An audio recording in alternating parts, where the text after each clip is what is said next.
Thank you for being here with us for this session on poetry. And as William and I were discussing this morning, poetry is a niche thing, which he's trying to bring more into the public, but more of that later. So we have today with us William Sieghart. He is the founder of the Forward Prize for Poetry and the National Poetry Day in England. And you also established Forward Publishing, right?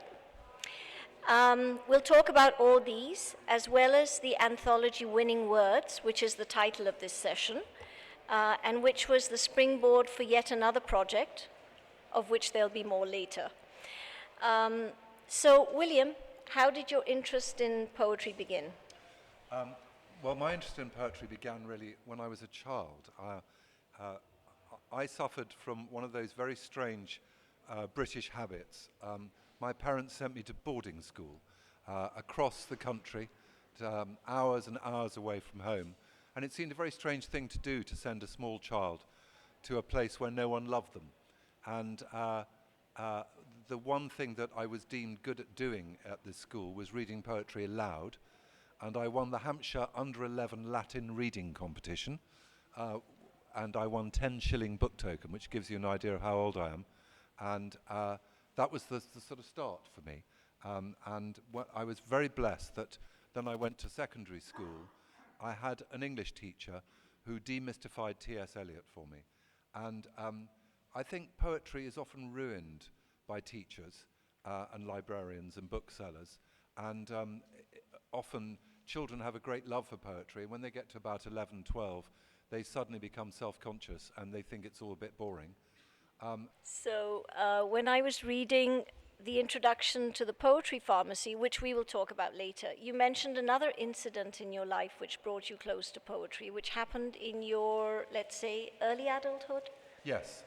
So I don't know how many of you are familiar with London, but we had one of those roads, a bit like the one outside, called the Cromwell Road, which was a massive 3-lane highway in both directions. And I was about 23 years old, and I was standing waiting for the lights to go red so I could cross that road. And the lights went red, and the man in front of me stepped out into the road, and a car jumped the lights at quite a high speed, and I can still see here in my memory that awful moment as his body was thrown up into the air by the bonnet of the car, and he hit the tarmac in front of it. And luckily, in the crowd of people trying to cross the road, there was a first aider, and he grabbed me by the arm to help him, and we went to this body that had a lifeless pulse, and he was good at first aid, and I sort of just did my best to assist him, and he brought the man's pulse back to life. And the next thing we knew, there was an ambulance, there was police taking statements, and then in no time I was standing in exactly the same spot by those traffic lights. The traffic was flowing all over again, and the only evidence I'd had of this traumatic incident was that I had blood on my hands. And I'd happened to be learning a poem quite recently before this. It's a poem called Ambulances, and Ambulances is by the British poet Philip Larkin, in which he writes about how you react when you see your next door neighbour being put into an ambulance for probably the last time, and you're never going to see your neighbour again. Poor soul, you whisper at your own distress, because you sense the solving emptiness that lies just under everything we do, and for a moment get it whole, so permanent and blank and true. And with the help of a strong drink, those lines of poetry gave me a sense of understanding, complicity, balm, whatever you'd like to call it, for what I'd just been through. And I think, in retrospect, I was self-medicating with poetry for an extremely traumatic experience. Okay, so was this the inception of your of the Forward Prize for Poetry? Because as I understand, Winning Words came later. Is that correct? Yes, no, I was just a kid. I was 23. And when I was 30, for my birthday, a friend turned up with a book. And the book was called The Guinness Book of Poetry. And I don't know whether you know about the Guinness Book of Records here, but you do, good. Well, that's all I knew about Guinness, apart from its rather delicious dark stout. But it turned out that there had been a Guinness in the 1950s who'd been a poet. And he had been called Brown Moyne, and he'd obviously persuaded his relatives that they ought to invest a little bit of their lucre from selling their delicious beer into a bit of art sponsorship. So he launched the Guinness Prize, which was from about 1955 to 1960 in the UK. But what he did that was so brilliant was he published a book every year called the Guinness Book of Poetry, of the best entries to the prize. And when I opened this battered old copy, it started with a W.H. Auden poem, "This is the night train crossing the border, bringing the cheque and the postal order." Letters for the rich, letters for the poor. You probably know this. But on it went on, and there were 4 or 5 other poems in this book that I had to read or learn at school. And I thought, and I thought, how interesting. Poetry published in the same year. I'd never seen poetry like that. It was a bit like we used to have a TV program in the UK called Top of the Pops, and you could buy a vinyl album called Top of the Pops. Actually, they were cover versions, not by the original artists. But I just love this idea of being able to see poetry by the year and beginning to see how other poets influenced each other. Anyway, I got very excited. I'd started a little publishing company. There were 2 of us. We had a second-hand filing cabinet and almost no money. And I turned up the day after my 30th birthday in the office, and I said to my business partner, I'm going to ring up Guinness and I'm going to get them to revive this prize, because I think this is brilliant. And I finally got through to a man, I still remember his name, he's called Chris Davidson, who was in charge of Guinness sponsorship. And I said, I'd really like to come and talk to you about reviving the Guinness Poetry Prize. And he said, no. And that was really the beginning of the Forward Prize for Poetry. Forward was the name of my little publishing company. I begged, borrowed, I didn't steal, but I did everything possible to raise a bit of money. And I happened to go through an extraordinary moment, because I was asked to a dinner. And my father had died, and I was a young man, and I was probably looking for a father figure in life. And I went to a dinner invited by a friend, and there at the dinner was a very famous literary agent in London called Ed Victor.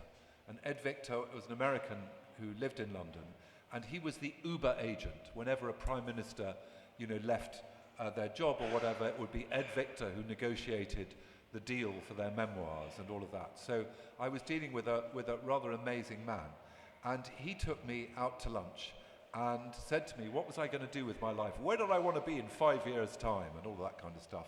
And I said, I want to start a poetry prize. And I explained my whole idea. And he said, you need Stephen Spender and Margaret Drabble as your judges. And I went, well, yes, that would be delightful, but how do I do that? And the very next Monday, he rang me up and he said, Will, Sir Stephen Spender will be your chair, Maggie Drabble will be your judge, and Professor John Bailey, Iris Murdoch's husband, who I spent the weekend with, will be your third judge. And Will, you'll never have a problem getting a judge again. And he was absolutely right. With 3 such stellar names, I was off and running. And similarly, a year later, I had lunch with him, and he said, what's your next big idea? And I said, I've got this idea for National Poetry Day. He said, brilliant, Will, you must meet Alan Yentob. I didn't quite know who Alan Yentob was, but it turned out he was the creative director of the BBC.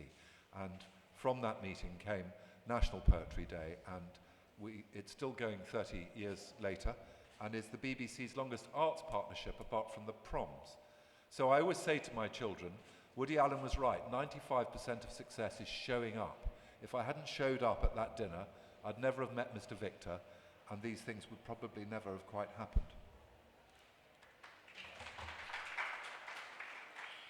Okay, so you told me about a project called Winning Words, which had something to do with the London Olympics. Well, yes. So you may be aware we had the Olympics in London. It was about 10 years ago now. It was an extraordinary event for Brits, because Brits are not very good at celebrating themselves or their culture. And there was a lot of groaning and moaning about it. But actually, for those of us who lived in London, it was a rather remarkable couple of weeks.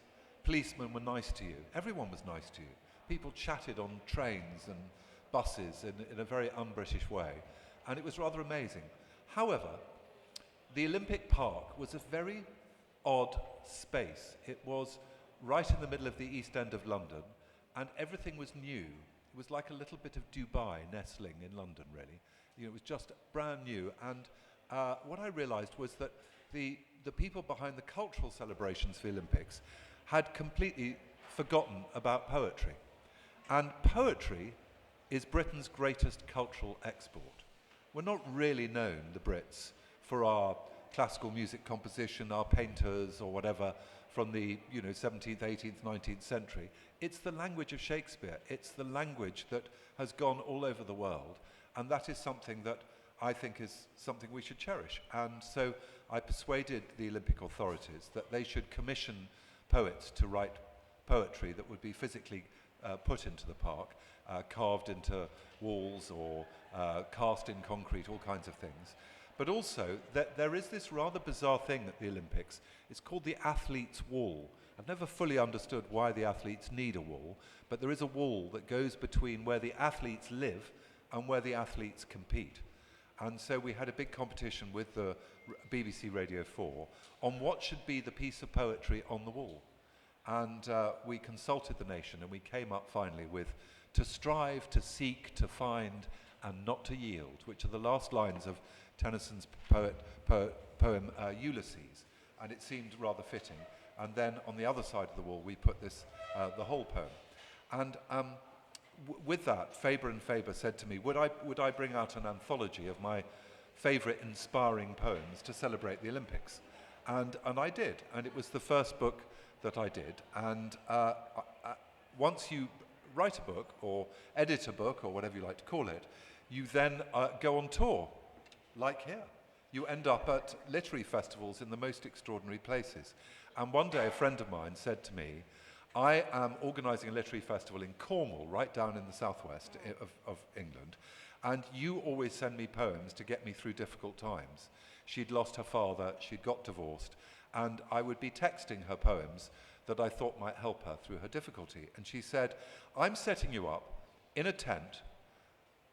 Bring down all the poems, photocopies of all the poems you think might help people, and I'm going to let people book times with you to tell them your worries. And I'm going to call it the Poetry Pharmacy, and I have designed you a prescription pad. And she had literally got a prescription pad printed that said, do not drink alcohol or, avoid operating machinery and all those kinds of things. There were good jokes in there about the poems. But anyway, I thought I'd do this as a gimmick after my talk. So I sat down at my chair with my shrink's couch and with my great filing cabinet of poems and a box of tissues just in case. And it utterly changed my life. I've spent my entire lifetime, or adult lifetime, trying to bring poetry out of Poetry Corner, out of that little elite, dusty, back of a bookshop minority sport, and tried to get people to realise that actually poetry is everywhere in our lives. It's in greetings cards, it's in jingles, it's in rap. It's actually something that we should celebrate and glorify. Up until now, I hadn't really found the crossover. But Jenny's brilliant idea that put me in a small tent began it all. And I thought I'd be there for an hour. I was there for 3 days. Luckily, I had a little bit of a break to empty my bladder and to get a snack. But over 3 days, successions of people came and shared the box of tissues and poured their worries out to me. And it began the most extraordinary journey I've really been on in my life. By the next week, one of the people who'd been to see me and pour out her problems was a BBC producer.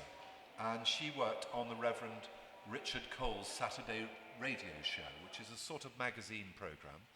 And by the next Saturday, I was appearing on BBC Radio. And when Reverend Coles asked me about it and then said, can you prescribe for our listeners poems for their difficulties, I said, of course. And then he said, please, do write in, any of you. And the producer sitting opposite me, eyes started to get wider and wider, and she said, emails are coming in at such a rate, I've never seen anything like it.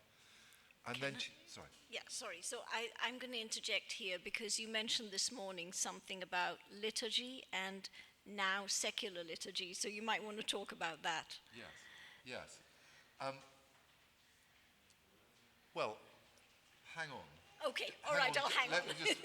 Let me just to finish the how it happened, because I realized that we were on something, and literally about 3 weeks later, they asked me to come back and do Christmas, and then I was asked by the British government to do a review of the Public Library Network, and I didn't want to be a government inspector, so I went into libraries offering to do a poetry pharmacy in every library I visited. And little did I know that I would end up listening to about 1,200 people's problems one-on-one over the next 18 months, and which was an incredibly humbling, moving, and challenging thing to do, because I wasn't supervised or trained, and I'd find myself staying in premier inns around the country trying to absorb 30 people's private and sometimes extremely depressing worries, and then go off and do it again the next day. So that was, I wanted to explain where this poetry pharmacy came from. Do you want to show them the book cover? Yes, so there are two now, and there's another one on the way. But essentially, it's like a Victorian herbalist. You look up how you feel. It might be sleepless, it might be nervous, anxious, lonely, or whatever. And there's a page I've written and a poem I found. I'll give you a simple example. So the most common problem that's come my way is loneliness. And isn't that strange that in the modern era that we live in, with so many ways we have of communicating with each other, we're more lonely than ever. And I think that the reason for this is very simple. It's this. Yeah? We used to live in communities, and how often can you see sitting on a park bench two people not talking to each other, but like that? Or anywhere, everywhere. In a world where we used to commune and talk to each other and speak to each other, we don't. And so I found a wonderful 2 lines of poetry by Hafez. You know Hafez very well. Very well. Yes, Hafiz of Shiraz. And although it's a liberal translation, he said, I wish I could show you, when you're lonely or in darkness, the astonishing light of your own being.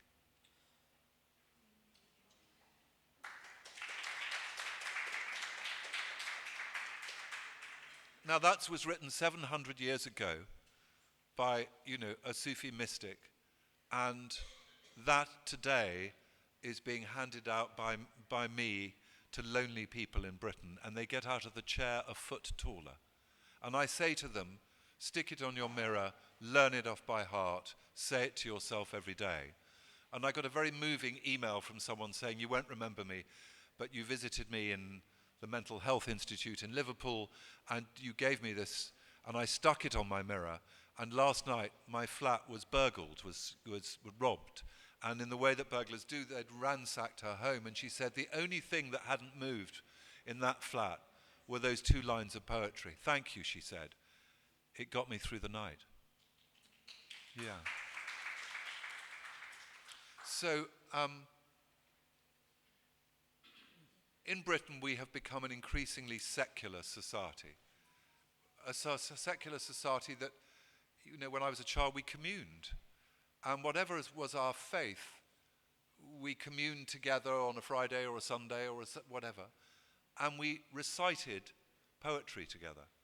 Every liturgy is filled with poetry, whether it's the Bible, the Quran, whatever. And we shared this poetry together in a prayerful way. But we don't do that so much now. And what's been so interesting about the digital age and the reason why poetry is now back on the up, particularly through lockdown, is that we shared poetry to fill the void with each other on our separating devices. And I believe that, in a way, the canon of poetry has become the secular liturgy. It's how we fill our spiritual void and share with each other words that express better than we could express ourselves, a sort of salve or balm for our spiritual needs. So just to add to that, like, I think, so my husband, who's not much of a reader, but he remembers poetry from his school days, and he will recite it. And I was telling you earlier that when my parents were very, very old, my father would read poetry to my mother, you know, and it's like you said, it's a balm for your soul. You're doing it because of something in your heart which is upsetting you, and the poetry itself is a balm for it. Well, let me give you an example. So the very first prescription that I've ever written, and is the first one in this book, is for waking up at 4 in the morning. Now, I don't think anyone in this room today has not woken up at 4 in the morning and worried. I think it's fair to say you haven't. You do, good. And you all know also that those of you who are parents, you worry even more. And I often think that when you become a parent, you're condemned to worry for the rest of your life. And no one tells you that beforehand. Maybe it would put you off. But at 4 in the morning, the concerns you have for your children and what might happen to them are so raw and stark. And you become yourself, however strong you are emotionally, there's something about that bleak, dark period. And you know it's very important actually not to make any firm decisions at 4 in the morning, but wait until the clarity of light. And I found this wonderful poem by an American poet called Wendell Berry, and this is my antidote for 4 in the morning wake up. It's called The Peace of Wild Things. When despair for the world grows in me, and I wake in the night at the least sound, in fear of what my life and children's lives may be, I go and lie down where the wood drake rests in his beauty on the water, and the great heron feeds. I come into the peace of wild things who do not tax their lives with forethought of grief. I come into the presence of still water, and I feel above me the day-blind stars waiting with their light. And for a time, I rest in the grace of the world, and I'm free.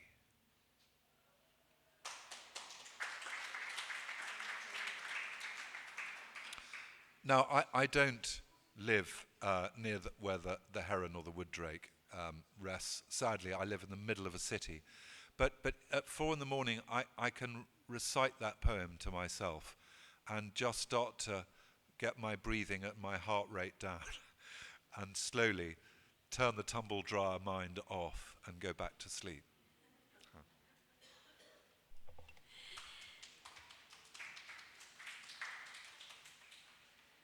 So when I was told about you, William, because we had this first conversation yesterday, right? So I looked you up and I found I found a series of your poems on the Daily Telegraph, or the Telegraph. It was the Telegraph. So is the format the same, I think, as in the book? Is that correct? Yes. So I was lucky enough to have a newspaper in London serialise my books, and they took 20 prescriptions and 20 poems each time out of them. And published them sort of one a week, which was delightful of them. And one of the ones that was very popular, and I don't know whether you'll like this, but is one called Voice by Anne Sansom. And this is for when you're struggling a bit in your relationship and you're getting a bit bored with him, okay? call by all means. But just once, don't use the broken heart again voice, the I'm sick to death of life and women and romance voice. But with a little help, I'll try to struggle on voice. Spare me the promise and the curse voice, the answer phony, call me please when you get in voice, the nobody knows the trouble I've seen voice, the I'd value your advice voice. I want the how it was voice, the call me irresponsible but aren't I nice voice, the such a bastard but I warn them in advance voice, that we all have weaknesses and mine is being wicked voice, the life's short and wasting time's the only vice voice, the stay in touch but out of reach voice. I want to hear the things it's better not to broach voice, the things it's wiser not to voice voice.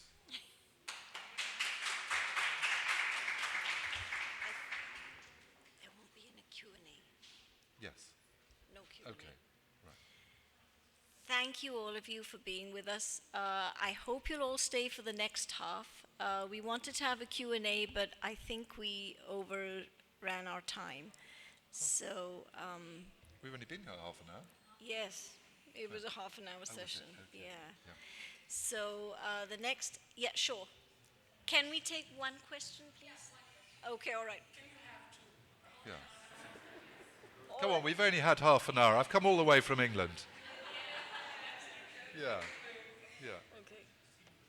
Go on, far away, madam. Let's be quick, that's all.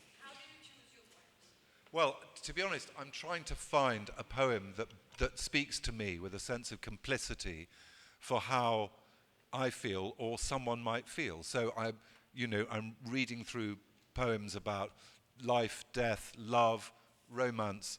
As you know, the first moment of infatuation is very different from Help Me to Forget You, Please. So there's quite a range of love poetry.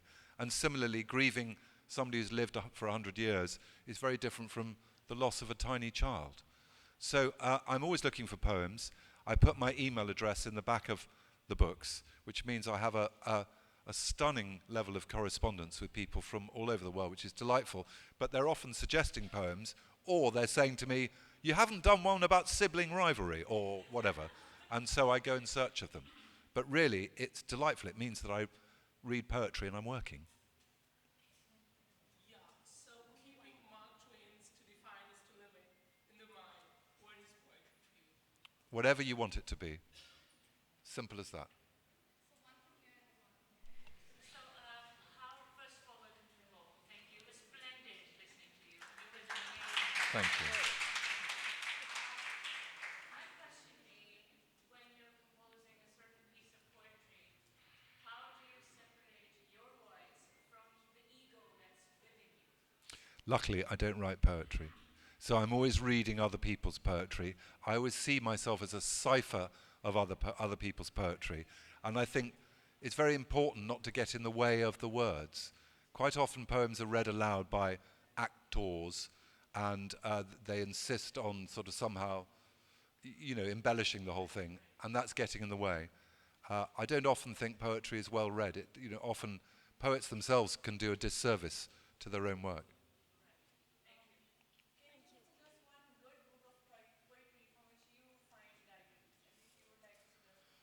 Gosh, there is a series of books produced by Blood Axe called Staying Alive, Being Alive, something like that. And they are very big anthologies by, I think, the most inspirational poetry publisher of his generation, Neil Astley at Blood Axe. So Staying Alive, Blood Axe, if you start there, you won't be disappointed. I think we're out of time. Thank you very much.